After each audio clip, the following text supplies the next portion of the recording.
happening, YouTube? My name's Mariah. I have never made a YouTube video before. This is the first time that I've ever even attempted, so please don't expect like any kind of like fancy editing or any cool stuff because I have no idea how to do that, to be quite frank. So yeah, most of you are probably here from my Instagram, and if you are, I love you guys. You're awesome. Thank you so much for being as supportive as you are. It really means a lot to me. If not, welcome as well. I'm glad you're here. I'm going to start making regular videos since I just went ahead and dove right in head first with filming a Petco exposure video for my first video. So yeah, we're just gonna go ahead and do this. Anyways, in this video I'm gonna talk about Petco. I'm gonna talk about the dirty, the really dirty, and the ugly, and we're just gonna cover everything and that I possibly can. And yeah, so buckle up for this ride. Oh, also, if you don't really like graphic things, I suggest not really watching this video and leaving rude comments because I'm gonna go over everything truthfully and honestly because it needs to be done. So yeah, hope you enjoy. So I started working at Petco in early 2018. When I was originally hired, I was hired as a dog groomer, and I had been previously trained at a private salon, so I already knew how to groom, which meant when I started working for them, I didn't have to sign a contract. Most employees do have to sign a contract, especially if you are starting in grooming, because they will pay for you to go to school and be trained as a dog groomer, which is pretty awesome. The thought is pretty awesome. Anyways, I didn't have to sign a contract with them, so I was never in any kind of bind, or I never signed any kind of agreement with them or anything of that sort. So with that said, I started off in grooming. Grooming was going great. I was doing awesome. The dogs were coming out great. The customers were pleased. I was getting good reviews. I was getting regular customers, so on and so forth. But then one day I was grooming a St. Bernard puppy, which was a very, very large puppy. I'm only about 110, 15 pounds, and that meant he definitely had the upper hand on me, and I ended up tearing the upper trapezius in my left shoulder, which was just awesome. And I still deal with that to this day. At that time, I started going on to like workman's comp and trying to get it healed, and I was having to go and like get injections in the muscle and stuff like that. It was a blast. I loved it. It was the time of my life. With that said, I was working in grooming, but I've always kept reptiles. I've had reptiles my entire life. I've been keeping reptiles since I was a child. And so I had a pretty good understanding like what was required and what was necessary for animals and what they needed and so on and so forth. So I would go and like if I had any extra time, I would go and check on the animals that were out on the floor, such as the turtles or the beardies or the iguanas or the ball pythons or, whatever. I would just go and check on them all to make sure they were okay. And I would pull them out and look at them and, look them over and check on them and make sure that they were doing good. And a lot of the time when I would do that, I would always find a sick animal. Like there was never a time that I went and checked the animals on the floor and didn't find a sick animal. It's insane, you guys. Like, you have no idea. We'll get into that later. But like I said, I would go and check on them. And if I found a sick one, I would take it and I would go and show it to the store manager because that's what we were told we were supposed to do. And in the beginning, he was like, okay, and like receptive to it. And he would do something about them and put them in the back. And we'll talk about the back later, which is the back room, which is like a death chamber for animals. He put them in the back, and when they get put in the back, they're supposed to be treated by a vet within 24 hours.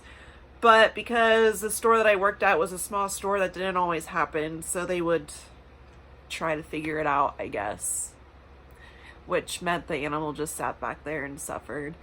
But shortly after I started working there was a little baby albino ball python that was extremely sick. And when I say extremely sick, like that doesn't even cover the issues that he had. So I saw that snake, and they were more concerned because he was an albino and they wanted him to be out on the floor because they sell better than the normals do, even though he was extremely sick and couldn't even keep his head up.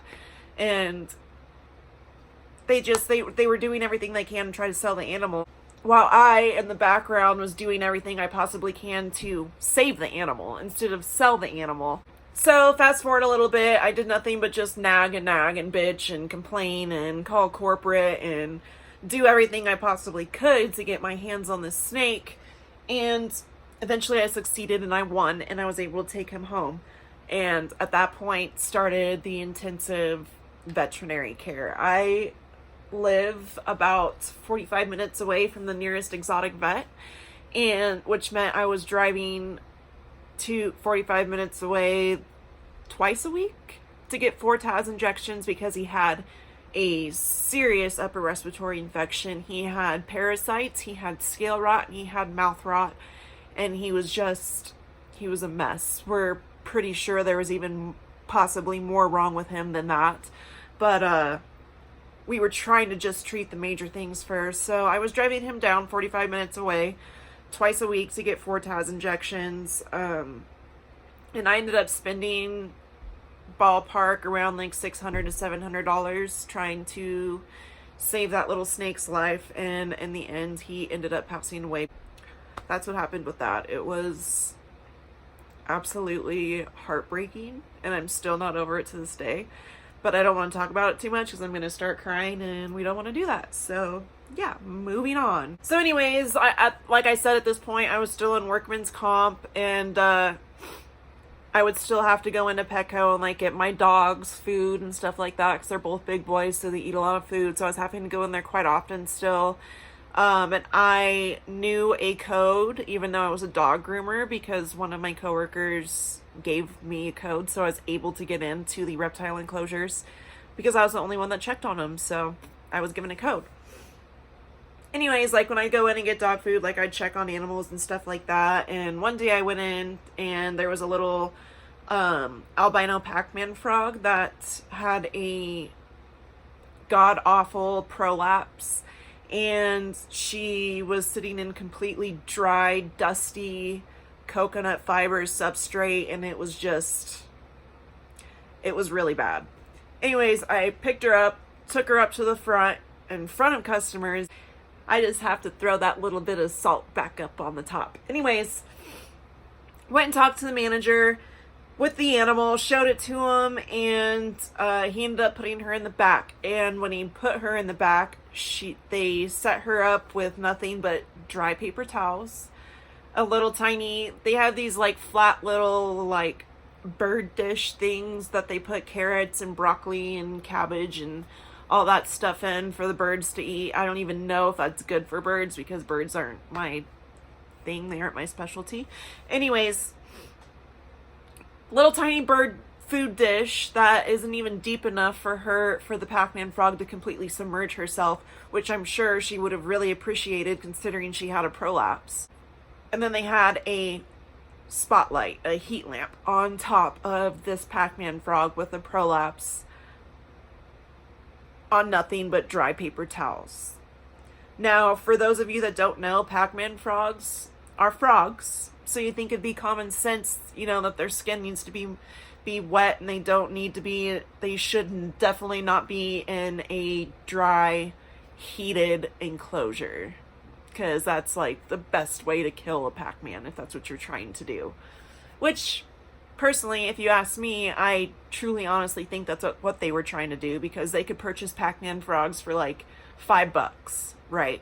And then they could turn around and sell them for 30 something. Sometimes if they label it as like a fantasy Pac-Man, they sell them for like $60. So anyways, gotta take these shoes off, get comfy, because we're gonna finish this thing.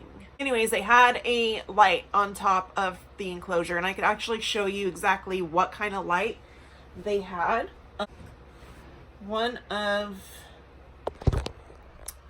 these things right here, like the holographic, like whatever, they're specifically heat lamps. They don't have any like UVB or anything in it, so there was absolutely no excuse for her to be in a dry enclosure with a heat lamp. I threw a massive fit about that when I saw it, and I ended up taking that animal home too, because at that point they just decided it was easier to just give me the animal instead of trying to sit there and fight with me about it.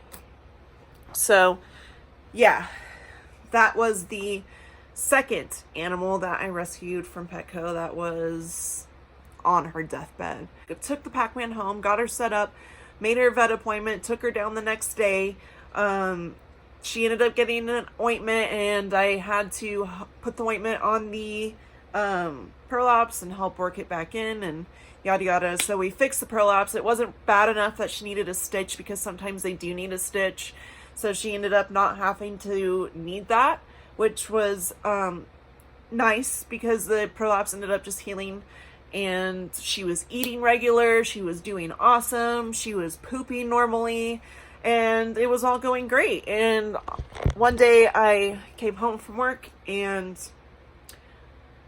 went to go check on her and found her passed away as well. And to this day, I don't really know why or what happened, but the best explanation I can have is she came from Petco. Now, to back up a little bit, when I was taking my baby ball python down to the vet for his injections and things like that, I would stop at the Petco down in that area just to check their animals out too, because I was just curious, you know. And when I walked in, I found a bearded dragon that was in a 10-gallon. I don't even know if it was a 10-gallon, actually. It might have been 5. I don't know. But he was 5 to 6 months old. And this was a 5 to 6 month old bearded dragon. Okay. A 6-month-old bearded dragon in a 10-gallon tank. Maybe even 5. I'm not sure. I don't quite remember. Anyways, it was not appropriately sized, even in the slightest. I had then noticed that he had some tail rot, and there was obviously an issue that was going on that needed to be addressed. So me being a cherry little happy me, I went right up and got the manager's attention of that store and, you know, explained to him that that bearded dragon had tail rot, and if they knew that it had tail rot, and what were they going to do about it. And his response was, yes, we know it has tail rot, and we're not going to do anything about it. Just like that. So I ended up standing there talking with him for a little bit, more like arguing, because I wasn't about to leave that store without that bearded dragon. So I did everything I possibly could to make sure I got him, and I ended up having to just suck it up and leave without that bearded dragon that day. So I went home and sat on the phone with corporate for hours, just trying to get through. I just kept climbing the chain and going up and up and up and up and up until finally they just said, you know what? Have the bearded dragon. You could take him. So I did. And now he's a big, fat, chunky, happy boy. Let me show him to you. Just one moment. Here he is. His name is Mr. Stripe, or Stripe, after the Gremlins, you know, the one with the mohawk. Pretty awesome. We ended up, or I don't know why I always say we. I think I'm referring to like my animals. I don't know. Anyways, I ended up healing his tail. He still has his whole tail, which is awesome. He does have a little bit of scarring still right here. You can't really see it though unless you like look at it in person closely. But he's big and fat and healthy, and he's my best friend. I love him so much. Him's a very good boy. I'm so grateful I found him. But yeah, this is the other animal that I rescued. And then there was one more. So I'm going to go ahead and go put him back, and then we'll go over that story. So just one second. Okay, so after I got that bearded dragon, I, at that point, was slowly starting to work my way back into working and grooming, and I was only doing small dogs, which didn't last very long. So I ended up talking about transferring out onto the floor, because at that point in time, I thought it was better to be able to be working out on the floor with the animals and giving people proper information, because I, unlike most of the other employees, which we'll talk about later, actually know what I'm talking about and can give people the proper care advice that they need to hear.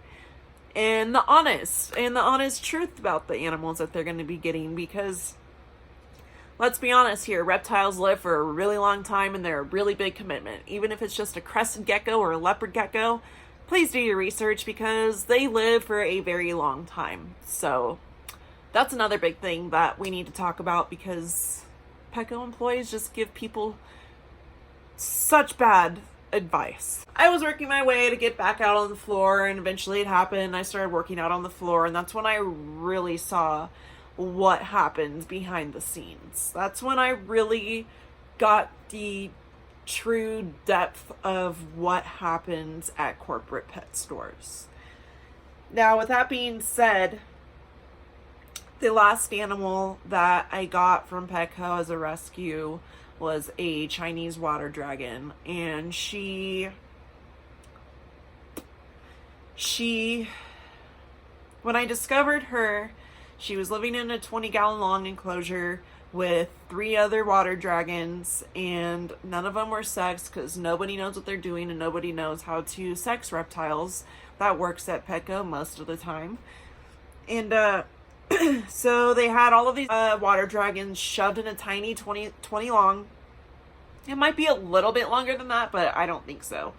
But anyway, the little water dragon that I discovered had serious issues, ended up rubbing her mouth completely raw. She took chunks out of her mouth from glass surfing all the time, desperately trying to get out, maybe even rubbing her nose on the screen on the top of the lid.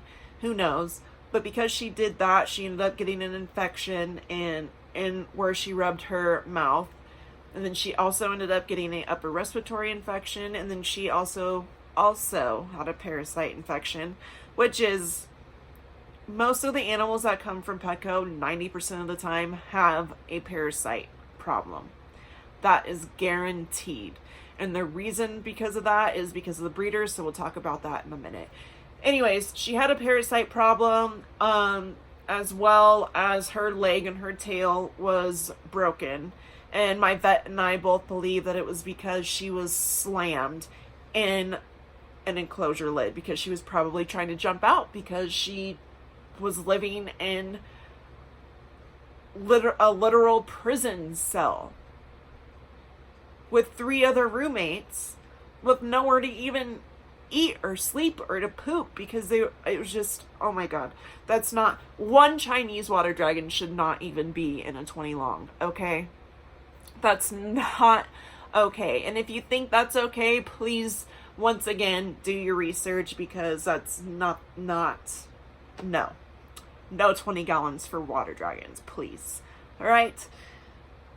And as well as the broken leg and tail, she ended up getting a broken jaw and broken teeth because one of the untrained employees was taking a syringe. And in fact, she wasn't just an employee, she was the manager of the small animal department, meaning she was in charge of the animals, meaning she was the one that was supposed to be supervising and making sure the other employees were doing what they were supposed to be doing.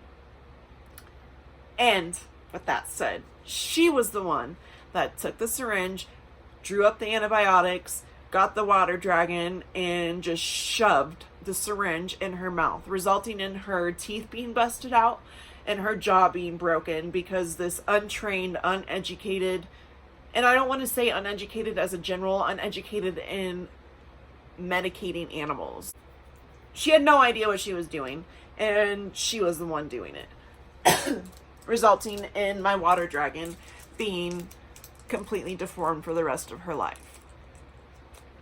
So, yeah, that happened. I ended up, when I walked into the back room and saw what they had done to that water dragon after I'm the one that went up and had her put in the back in the first place because of the nose rub, my heart just dropped to the floor and shattered into 1,000 pieces. I was livid. I was heartbroken. I didn't know how to act. I didn't know what to say. I just couldn't handle what they had done. Like, I sat there and ugly cried in all of my stories on Instagram about her because I was convinced that she wasn't going to pull through.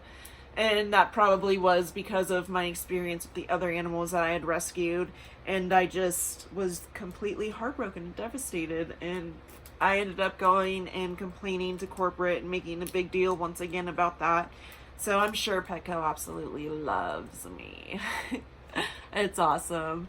So yeah, that happened. And like I said, at that point in time, I had just been moved out to the floor.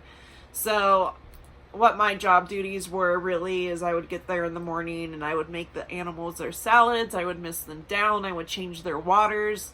I would clean out any poop that was in there. And I'd be the one that would mist them down like throughout the day because absolutely nobody else did it. Now, before I moved out to the floor, they were not being misted down. They were not being given fresh water. The crested geckos were not being given food like they were supposed to be giving food, especially the itty bitty babies that should have had fresh food every day at all times. In my opinion, I think babies should have free access to food because they are growing and they need the nutrients to be able to grow properly. So, yeah, nobody would mist them down. Nobody would change their waters. Nobody would do anything that they were supposed to do. And there was even this incident where the iguanas in the tiny itty bitty iguana closure that they would put like 4 or 5 of them in, by the way, the iguanas kept getting sick and nobody could figure out why the iguanas were getting sick. And it was because the substrate hadn't been cleaned out for God knows how long, and there was mold everywhere throughout the iguana enclosure. And when I went to go try to clean it out, guess what? I got written up because I was supposed to be doing something else, I guess, other than cleaning the mold out of the animals' enclosure, because the animals come first, right? Yeah, because that's what they try to tell people. So nobody was doing what they were supposed to be doing. I was the only one doing it, and I was the only one that kept finding the sick animals, and the managers did not appreciate that very much. Like, they would give me sass and attitude and just be super rude every time I tried to bring it to their attention that there was a sick animal and that there was a problem. And they would just wouldn't do anything about it. And it was super frustrating and I couldn't handle it anymore. So I ended up giving them my 2 weeks notice. Now, since that's my story and my animal story at Petco, I want to go over a little bit more about the details of the back room and policies and things like that. So let's go ahead and start about the back room. The back room is where all these sick animals go, all the animals that can't be out on the floor, such as overstock or anything like that, and the dying animals. Now there's 2 sections. There's one section in the very back that's behind one locked door, which has all the dying animals in the very back that are on antibiotics and so on and so forth. And then the front part is where like the overstock animals are. So when they order hamsters and things like that, there's a bunch of them when they come in. So they put in, the hamsters sell pretty fast. So they just set them up in tanks in the back and leave them there until space empties up on the floor. Then they take them back out onto the floor, then they sell, and so on and so forth. And that keeps going on. And the rest of them are the extremely sick animals, such as the guinea pigs and hamsters that come in with upper respiratory infections, and ringworms, and the reptiles that come in with as well upper respiratory infections, parasites, mites, scale rot, mouth rot, like pretty much anything that you could imagine wrong with the reptile, these animals come in with. And it's because of where they order their animals from. Petco orders their animals from major mills, just like they have puppy mills or whatever. They have reptile mills as well. And Petco orders their reptiles from these major suppliers, and they don't come from good conditions. I mean, you could go on YouTube and like look up where does Petco get their animals from, and there's a few videos that PETA has done and things like that, and you could go check those out. Fair warning, they're extremely graphic though, so just keep that in mind. Anyways, these animals come in super sick. Petco doesn't want to treat them because they get the animals dirt cheap. They get them at like $5 or $10 a pop, and then they turn around and sell them for double and triple that. So when animals come in and they're sick, they just want to get rid of them, right? They don't want to treat it. They don't want to take money from the store. They just want to sell the animals and make money from it so they could go and order more, right? So what do they do with the sick animals when they don't want to spend the money on it? Well, this is where it gets a little bit graphic, so if you don't want to hear this part, skip forward a little bit. When they have sick animals that they think aren't going to pull through or make it, they have these little black bags, and they also have a deep freezer, and they put the animal in the bag, most of the time alive, and they put them in the deep freezer, and that's how they euthanize. And I've heard of like other Petcos just throwing the live animal in the trash and letting them go to the dumpster or whatever. Like, there's so many different things that they do because they don't want to be responsible for these sick animals, but they're going to continue ordering sick animals from these major suppliers because it's cheap and they can make a profit off of it. So when it comes to Petco, it has nothing to do with the health of the animal or what's best for the animal or how animals come first or whatever they say. That's absolutely not the truth, and I'm sure most of you know that, but I'm just gonna keep repeating myself like a freaking broken record until it gets through and I make some kind of difference, because I promised myself, I promised my animals, and I promised the animals that die daily at Petco that I am going to make a difference. So we're gonna make it happen eventually, one way or another. So with that said, with the freezers in the back room, it's terrible, it's disgusting. That's honestly the real reason why I left. I cannot be there. I cannot be part of that operation. I cannot be part of murdering and slaughtering animals. I cannot be part of supporting a reptile mill or a small animal mill. No, that's just not, I'm not doing that. There's not a chance in hell. Like, it got to the point to where it was keeping me up at night, honestly. Like, I just could not handle it anymore. Let's go over a little bit about substrates that they use. Most of the substrates that they use are completely wrong. They're not appropriate. They're teaching the people that come in to impulse buy these animals that they're appropriate because they just want to sell the cheapest thing to them or the most expensive thing to them to sell the animal and make a profit off of it. So they have freaking baby leopard geckos on sand. I know some people keep them on sand, but they shouldn't be kept on sand. And they definitely shouldn't be kept on calci sand. And if you're wondering why, I don't want to go into that too much. That's like a later video or whatever, but do your research and Google calci sand and see what it does to animals, such as impactions and things like that. And then they keep all the frogs on cocoa fiber, which is okay, I guess, if it's kept moist and wet. I know, I'm sorry, a lot of people don't like that M word, but anyways, if it's kept wet like it's supposed to be for a frog, then it's okay. But when they go 4 days without being misted down, or if they are misted down, it's just a quick little spray, you know, it's nothing like truly soaking it and getting it wet so they aren't just sitting in dust. A frog shouldn't be sitting in dust like red-eyed tree frogs. Are you kidding me? And they definitely shouldn't have lighting, and they definitely shouldn't have any heating. That's for dang sure. They teach people the wrong things that are coming in to purchase animals from Petco. The employees have no idea what they're doing. Like, during the hiring process, they don't even ask what their experience or what their knowledge is on the animals that they're supposed to be specialists of. Like the fish and reptiles. Like, what? And they give them a label specialist, so they walk around with, you know, like they're something special, but they have absolutely no idea what they're doing. It's crazy. I don't know. There's just so much to go over. I'm sorry, I'm kind of just rambling and jumping all over the place, but I'm doing the best I can. But like I said, the employees have absolutely no clue what they're doing, and they're teaching the people that this is okay. And this operation just continues to grow, and people just continue to support it blindly, having no idea what's happening behind the closed doors. And it just really needs to be talked about. And I'm sure a lot of you are wondering, like, what you could do to help stop this, or at least change something and help those animals and make a difference for those animals. So I know that it's never going to happen that Petco is going to be shut down, right? I mean, it might, but the chances of that are slim to none. But changes could be made.